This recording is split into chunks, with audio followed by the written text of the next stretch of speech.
Buenas noches, hermanos. Que Dios les bendiga.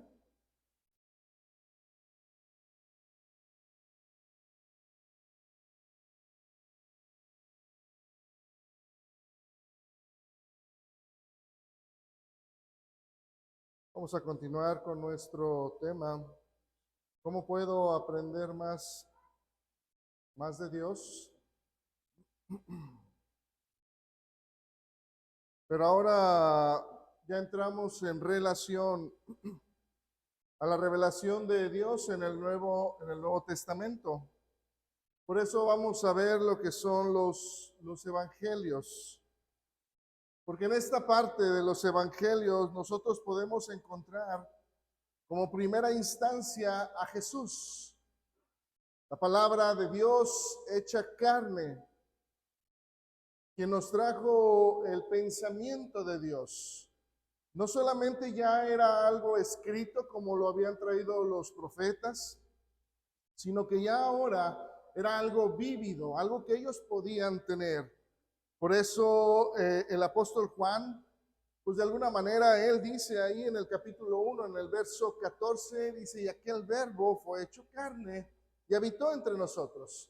Y entonces él por eso dice, y vimos su gloria, gloria como del unigénito del Padre, lleno de gracia y de verdad. Por eso él vino a llevar esa plenitud y perfección, vino a mostrarnos la revelación del Antiguo Testamento. Por eso en nuestro Señor termina lo que es el Antiguo Testamento, porque con él termina e inicia el tiempo de la preparación. Ahora ya se da una realización, se da un cumplimiento, ya es una realidad todo aquello que se venía escribiendo. El apóstol Pablo, por eso, de alguna manera, él decía ahí en Gálatas 4, que el Señor vino en su tiempo, en su momento. El Señor decía ahí en Lucas capítulo 16, verso 16, la ley, dice, y los profetas eran hasta Juan. Desde entonces el reino de Dios es anunciado y todos se esfuerzan por entrar en él. La plenitud del tiempo, gracias a Dios, se dio precisamente con nuestro Señor. Ahora ya es la nueva alianza, el nuevo tratado que tiene ahora la humanidad. Así es que después de esto ya no habrá una comunicación más extraordinaria que la que se ha llevado a cargo de nuestro Señor, el Hijo de Dios, en quien se cumple de alguna manera pues toda la revelación y la salvación. Todo se cumple en él, todo lo llevó a cabo nuestro Señor, con su presencia y manifestación, con sus palabras, con su obra, con todo aquello que él mostró, con sus milagros, con sus hazañas, pero también con su muerte y su gloriosa resurrección, y sobre todo la promesa que nos dio a nosotros, el enviar el Espíritu Santo para que nos guíe a toda la verdad. Parábolas que nosotros podemos ver a través de las palabras de nuestro Señor, nos deja ver de alguna manera cómo Él llevó a cabo cada palabra que se escribe de Él. Enseñanzas como parábolas, enseñanzas directas, enseñanzas a veces para dejar pensar a la gente de una o de otra manera, como habíamos visto ya en Hebreos 1, que el Señor nuestro Dios habló de muchas formas y de muchas maneras. Y en este tiempo, en los evangelios, ahora habló a través del Hijo. Entonces Dios se manifestó de tal manera que nosotros pudiéramos tener todo lo necesario para conocer la mente de Dios. Así es que el Señor también delegó esa responsabilidad a los apóstoles, testigos de la palabra, testigos oculares de la obra del Señor. Y por eso es importante que cuando escogen, por ejemplo, a Matías o al que iba a suceder a Judas, que fue Matías, es interesante cómo los apóstoles, cuando van a escoger, tenían ciertos requisitos. Entre ellos era el haber estado con ellos todo el tiempo y sobre todo el haber visto al Señor ascender a los cielos. Entonces, algo que nosotros podemos ver de entre muchos hermanos, solamente 2 cumplieron con esos requisitos. ¿Por qué? Porque tenían que ser testigos de todo lo que el Señor hizo, dijo, mostró o manifestó.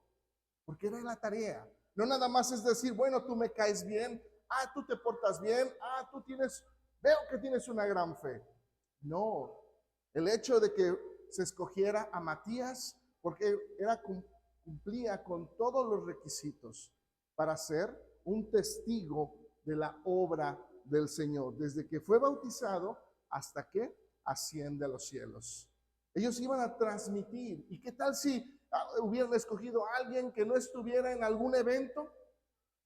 Se hubieran contradecido uno a otro, o tal vez él no hubiera podido dar el complemento de algún acontecimiento de nuestro Señor. Por eso era importante que los apóstoles tuvieran o fueran testigos oculares de la obra del Señor. Esta revelación que nosotros tenemos, de alguna manera no la podemos comprender así, leyéndola nada más. Por eso se nos regaló el Espíritu Santo. ¿Por qué? Dijo el Señor. Él los va a llevar a toda la verdad. Él los va a ir guiando. ¿Para qué? Pues para que ustedes conozcan, para que sepan de la voluntad de Dios. Él los va a llevar a toda la plenitud de la verdad, para que podamos cumplir cabalmente la palabra de nuestro Dios. Entonces, es parte importante del tratado que tiene Dios con nosotros, que los evangelios nos narren los acontecimientos que sucedieron para que podamos conocer la voluntad de Dios. Por eso vamos a entrar con el primer evangelista, con Mateo. Él escribe de alguna manera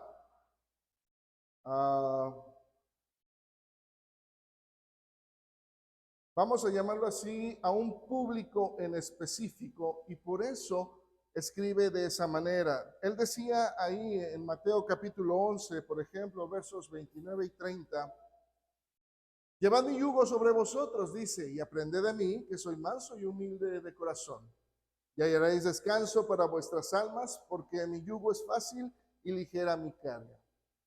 De alguna manera nos muestra Dios a través de este hombre, Mateo, que significa regalo de Dios, siendo el primero en nuestro Nuevo Testamento.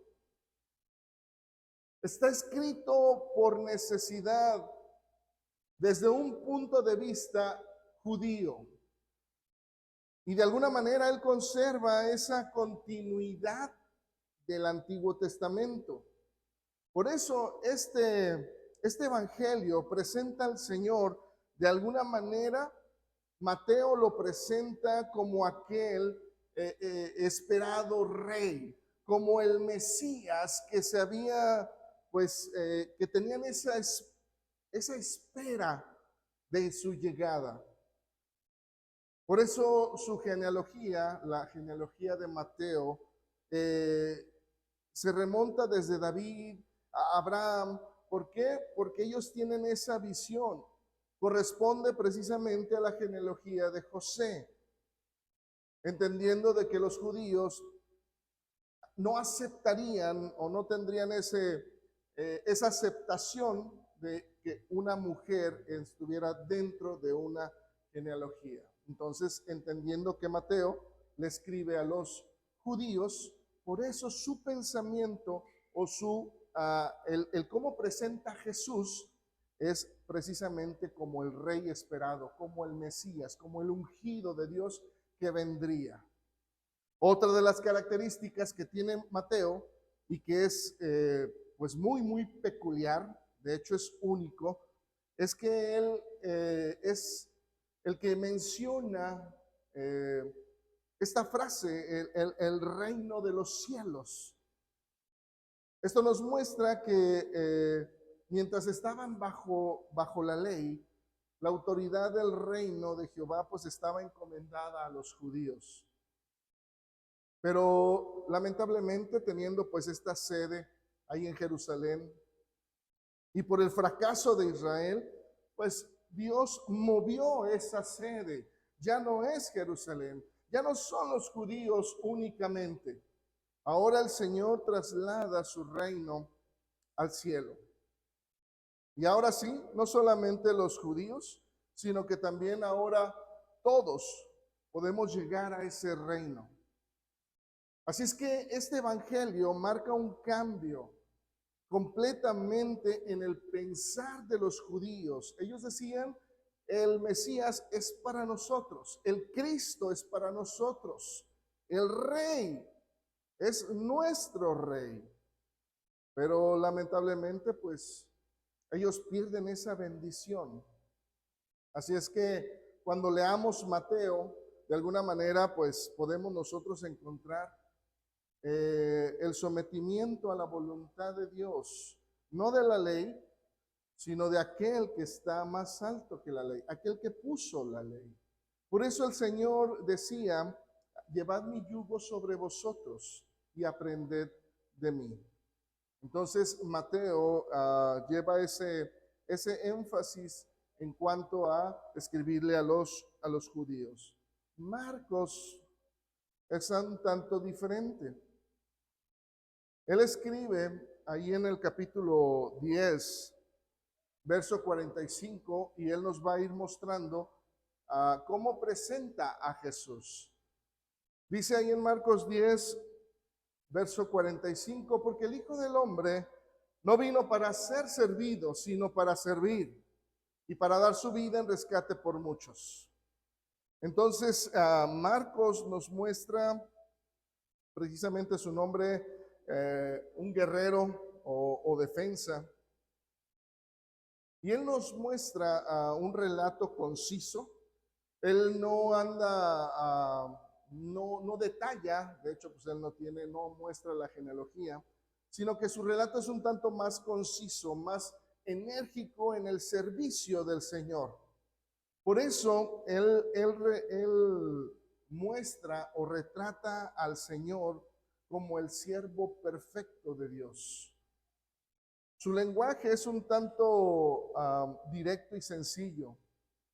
La descripción de los eventos, de alguna manera, Marcos los pone en cierto orden cronológico, el orden normalmente en que sucedieron.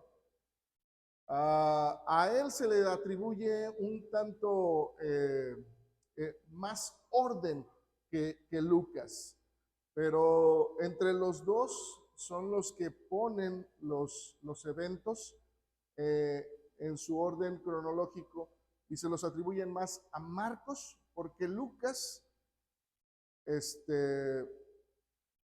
fue investigando entre más fuentes, entonces, entre que sí decían que hizo esto, que hizo lo aquello, entonces Lucas tarda más en ponerlos en orden cronológico.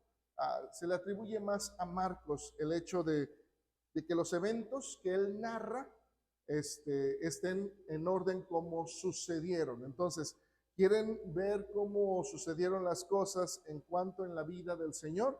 Marcos es el más apegado a los eventos.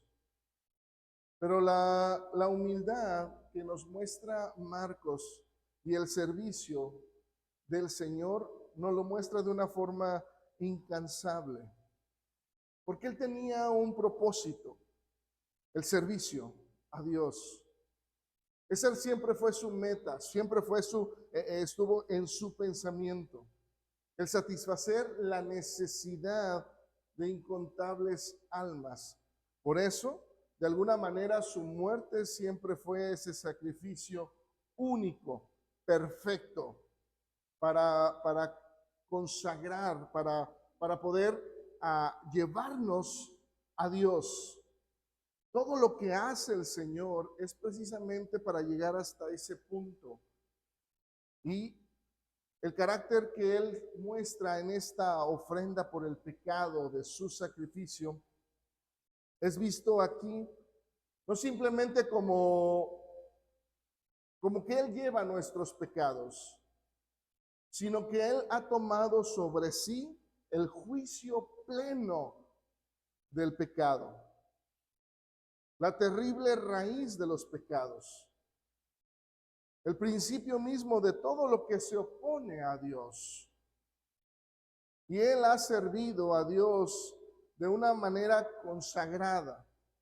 Por eso, cuando nosotros vemos en Lucas, o al estar viendo cómo Él narra, usa palabras como luego, después, entonces, enseguida, mostrando precisamente que Él estaba activo, que su servicio siempre fue, vamos a hacer esto, y luego aquello, y después, y enseguida.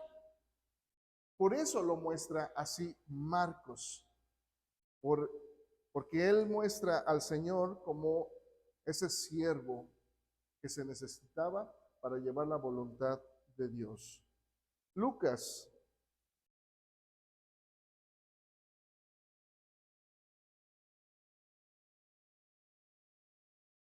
dice o escribe ahí Lucas en el capítulo 24, versos 28 y 29.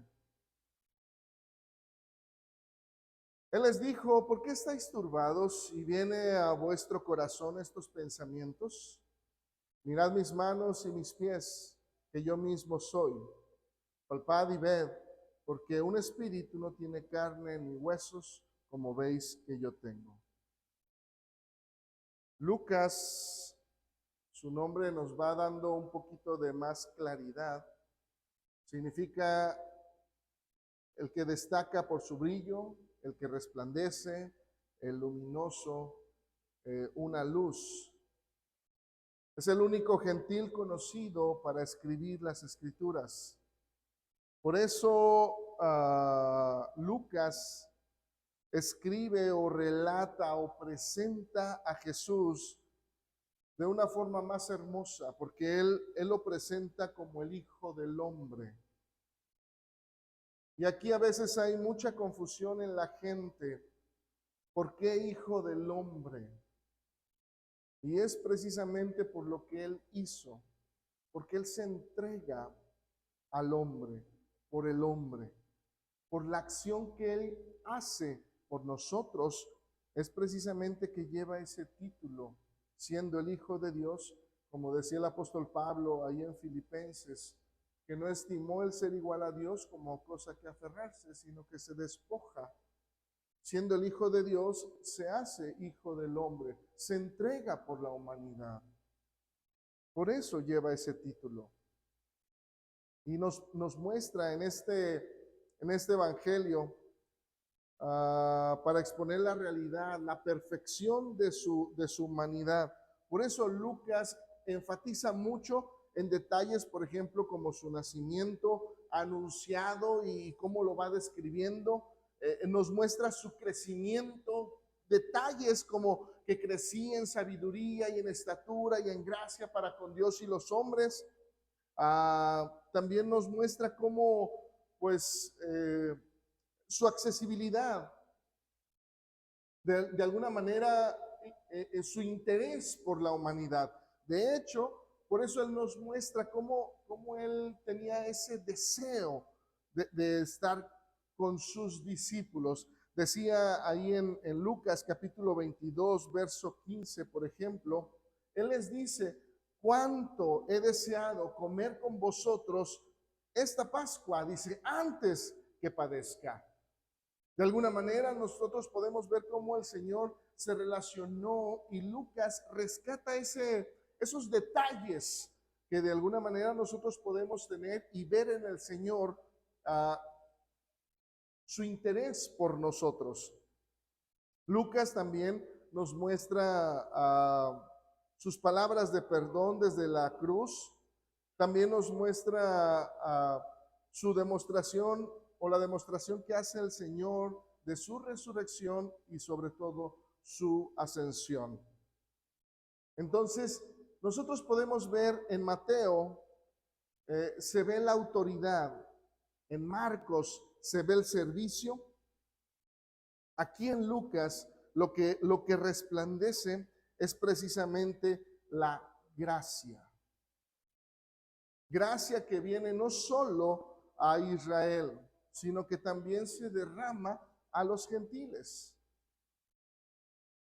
Esto de alguna manera, pues, se ve en las parábolas, en los milagros que el Señor hace. ¿Por qué? Porque la gracia no solamente fue para los judíos. De alguna manera el Señor enseñó y mostró y hasta le dijo a la mujer cananea, yo he venido a los hijos, ¿sí? O sea, a los judíos, y no me es permitido dar de comer a los perrillos. Y la mujer por eso le dijo, pues, pero también los perrillos comen de lo que cae de la mesa y nos alimentamos de migajas.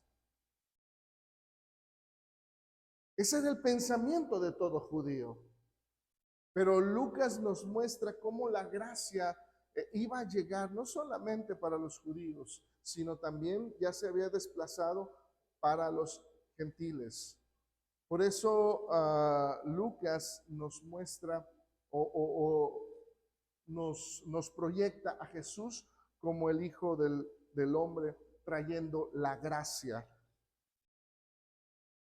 Y el Evangelio de Juan,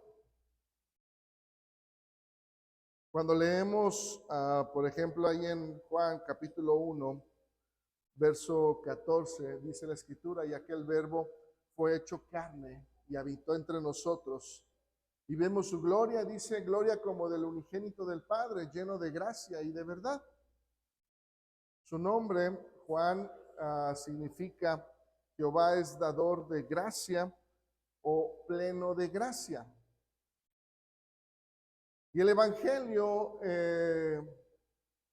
nos muestra, o el evangelista Juan nos muestra o manifiesta a Jesús como el mismo Creador, el Eterno, el unigénito Hijo de Dios, el enviado por el Padre, 100% a Dios.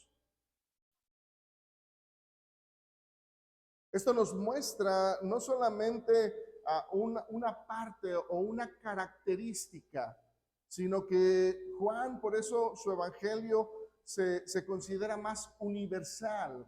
¿Por qué? Porque Mateo se dirigía tanto a los judíos, mostrando al Cristo, al Mesías. Marcos mostrando el servicio del Señor. Lucas mostrando de alguna manera al Hijo del Hombre, cómo se entrega, pero Juan como que engloba las tres características y lo presenta de una forma universal. Por eso este evangelio no es considerado sinóptico, sino que este evangelio proporciona una vista general de la vida y de las obras del Señor en la tierra. Los tres primeros, Mateo, Marcos y Lucas, son considerados los tres evangelios sinópticos. Pregunta de examen, ¿eh? ¿Qué significa sinóptico? Y es algo que nosotros podemos ver porque estos tres evangelios exponen en forma gráfica y concuerdan los eventos de tal manera que se pueden relacionar. Por eso se les llaman sinópticos. ¿Sí? Entonces, así es como se pueden estudiar, porque se pueden poner de forma gráfica los acontecimientos que el Señor mostró, los acontecimientos que el Señor expuso.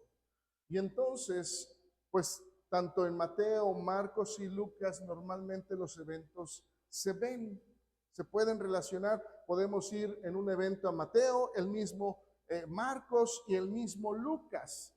Entonces, por eso se llaman sinópticos. Solamente que en algunos evangelios, pues bueno, podemos ver detalles de diferentes formas. Una de las cosas que a veces la gente toma y precisamente piensan que se contradicen. Es uno en el suceso con el endemoniado gadareno. ¿Por qué? Porque un evangelista dice que nada más era uno y otro evangelista dice que eran dos. Entonces ahí es donde dicen, ahí está, se equivocaron, se están contradiciendo. No es tanto el hecho de que se estén contradiciendo, sino que un evangelista centró su atención solamente en una sola persona, cuando el otro vio un panorama más amplio. Pero a fin de cuentas, los dos van en la misma dirección, los dos muestran la sanidad de este gadareno, y también los dos muestran, o los tres muestran, cómo los gadarenos no quisieron nada con el Señor y le dijeron que se fuera, etcétera, etcétera. Entonces, no es que se contradigan, sino que simple y sencillamente nos muestran que cada uno vio una perspectiva diferente o enfocó su enseñanza en un punto. Al final, los tres llegan al mismo punto. Por eso son sinópticos, porque nos ayudan a ver lo que hizo el Señor. Y algo, estos tres nos muestran y hace la diferencia con el Evangelio de Juan, porque presta más atención en la persona, en las palabras, y cómo atestiguan aún sus enemigos de lo que el Señor es. Tenemos un ejemplo ahí en Juan capítulo 7, verso 46, cómo aún la gente daba testimonio de lo que el Señor mostraba. Dice ahí la escritura en Juan capítulo 7, verso 46, dice, los alguaciles respondieron, jamás hombre alguno ha hablado como este hombre. ¿Sí? La policía, por así llamarlo, del templo, eran los que estaban dando testimonio de lo que el Señor estaba hablando. Entonces, los milagros, parábolas que se registran aquí en el Evangelio de Juan, proporciona un más claro testimonio acerca de su divinidad. Aquí es donde nosotros encontramos de alguna manera palabras anunciadas por el Señor y palabras que los judíos, por los cuales lo querían asesinar. En Juan capítulo 8, verso 58, nosotros vemos las palabras del Señor cuando Él dice, de cierto os digo, antes que Abraham fuese, yo soy. Y los judíos decían, no tienen ni siquiera 50 años. ¿Cómo es que dices que antes de Abraham tú estabas? ¿No? Ahí el Señor estaba mostrando su eternidad. ¿Sí? Y es precisamente aquí en el Evangelio donde encontramos los 7 yo soy, ¿sí? Muy conocidos estos 7 yo soy, relacionados precisamente con esta palabra o esta frase, yo soy. Y hay que entender, ¿no? Cuando el Señor decía, yo soy, entonces trasladaba el pensamiento de la gente al Antiguo Testamento, ¿sí? Cuando el Señor, cuando Dios se presenta ante Moisés, cuando Él pregunta, ¿cuál es tu nombre? ¿Qué les voy a decir? Yo soy, les dirás, me envió a vosotros. Entonces el Señor precisamente trae esta idea y este pensamiento, y Juan pues precisamente rescata, es el único que rescata estos yo soy del Señor. El primero, cuando el Señor dijo yo soy el pan de vida, y pues de alguna manera el Señor aquí establece un patrón declarando precisamente el ser el pan de vida después de haber alimentado a 5,000 en el desierto. Entonces era algo para que ellos pensaran o llevarlos a que analizaran cuando el Señor decía yo soy el pan de vida, ahorita les he dado de comer, pero, y también trata de llevarlos al Antiguo Testamento. Ahí en Juan, capítulo 6, en esta historia, en los versos 49 y 50, el Señor por eso dice, vuestros padres comieron, ¿sí? O sea, los traslada al Antiguo Testamento. Comieron en el maná, en el desierto y murieron, dice. Pero por eso ahora vean, yo soy el pan que ha descendido del cielo, para que el que de él come no muera. ¿Sí? También más adelante pues tenemos el yo soy, cuando dice el Señor, la luz del mundo. Esta segunda afirmación ahí en Juan capítulo 8, en este evangelio de alguna manera se produce antes de sanar a un ciego de nacimiento. Así es que el Señor no solo dice que es la luz, sino que lo demuestra. Palabras de acción de parte del Señor para con este hombre. Y entonces los lleva a pensar en las palabras cuando Dios dijo ahí en Génesis 1:3, sea la luz, y fue la luz. Otro de los yo soy es cuando el Señor dice, yo soy la puerta. Ahí en Juan capítulo 10. Él afirmó, cuando dice yo soy, él pone ya entonces de relieve que nadie puede entrar al reino de los cielos por otro medio que sea él mismo. Así es que las palabras del Señor en este pasaje se expresan precisamente en la imagen de un rebaño de ovejas. Él es el único camino para entrar. Por eso ahí en el verso 9 del capítulo 10, por eso el Señor dijo, yo soy la puerta y el que por mí entrare será salvo. Y entonces dice, y entrará, saldrá y hallará pastos. También el Señor dijo, yo soy el buen pastor. Ahí en Juan capítulo 10, versos el 11 al 15. Y aquí es donde refleja el gran amor que tiene el Señor, su cuidado, su protección, su ayuda, pero de una forma voluntaria, no impuesta, no porque sea asalariado. Por eso el Señor se llamó el buen pastor. Y otra vez, trata de llevar a las personas al Antiguo Testamento mostrando su similitud. ¿En dónde? Cuando el salmista David, Jehová es mi pastor y nada me faltará. Otros de yo soy es cuando el Señor dijo ahí en Juan capítulo 11, verso 25, yo soy la resurrección y la vida.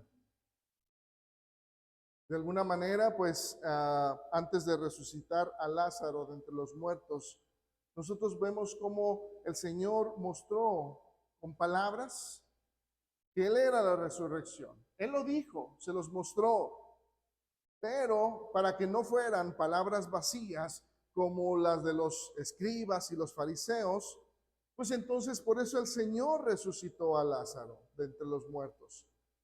El Señor mostró que Él puede cumplir la promesa de Dios al antiguo Israel. Promesa que de alguna manera pues ellos tenían y que podían recordar. Decía el profeta Isaías, capítulo 26, verso 19, dice, tus muertos vivirán, sus cadáveres resucitarán. Despertad y cantad, dice, moradores del polvo, porque tu rocío es cual rocío de hortalizas, y la tierra dará sus muertos. Sin el Señor Jesús, pues ciertamente no hay resurrección. Otro de los yo soy es cuando el Señor dijo, yo soy el camino y la verdad y la vida. Ahí en Juan capítulo 14, verso 6. Y en esta afirmación tan poderosa que hace el Señor encierra un gran significado, porque el Señor Jesús no simplemente mostró un camino entre muchos, sino Él muestra el único camino. No hay más. Por eso, de alguna manera, encontramos como el salmista decía, la suma de tu palabra es verdad. Entendiendo eso, entonces el Señor proclama que Él es la verdad, confirmando su identidad como la palabra de Dios. Y no solo nuestro Señor es la fuente de vida, porque Él es el creador, Él es el sustentador de la vida. Entonces, todo reside en Él. Al decir, yo soy el camino, la verdad y la vida, les estaba diciendo, sin mí no hay nada. Y es precisamente cómo se une con el siguiente yo soy. Cuando el Señor dijo,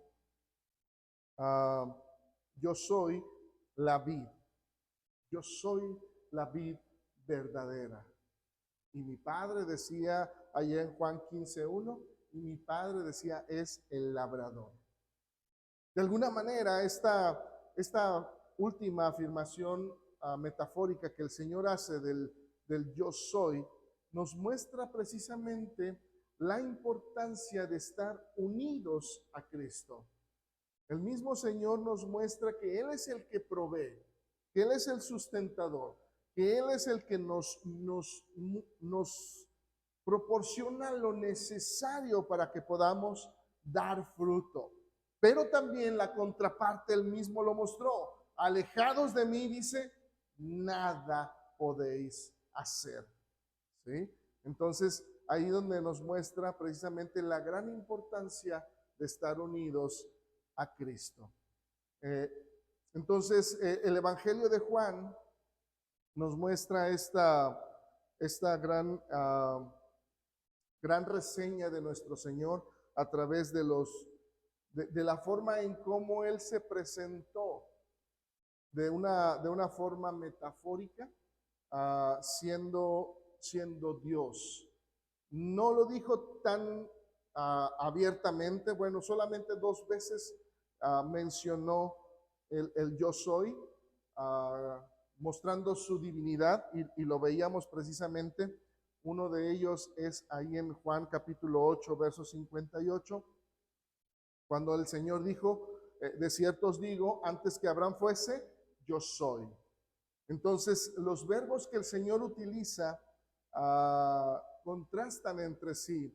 Abraham era, Él está diciendo, pero yo soy antes que Él.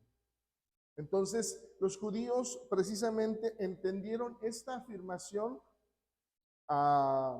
de que Jesús era el Dios eterno.